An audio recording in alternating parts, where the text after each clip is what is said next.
I'm Phil Lee from Stanford, and today's experience was awesome. I really enjoyed working with my team, getting presented this cool new open challenge, and being able to just apply myself and thinking about all these different ingredients, all these different styles, and really coming together as a group and saying, you know, what is the best sandwich that we can put together? How can we tackle this challenge to make something that we're proud of? So it was a phenomenal experience, and I'd love to do more like this.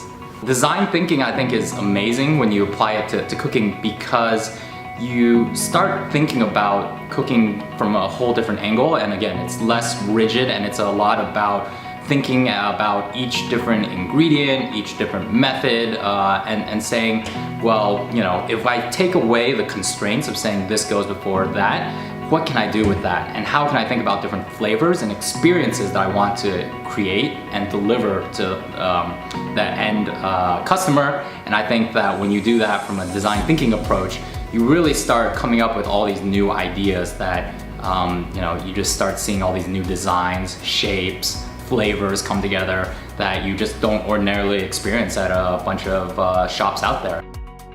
I love the activity. I've taken cooking class before, but it was more following instruction from whatever the teacher do, I just follow. This is actually very different.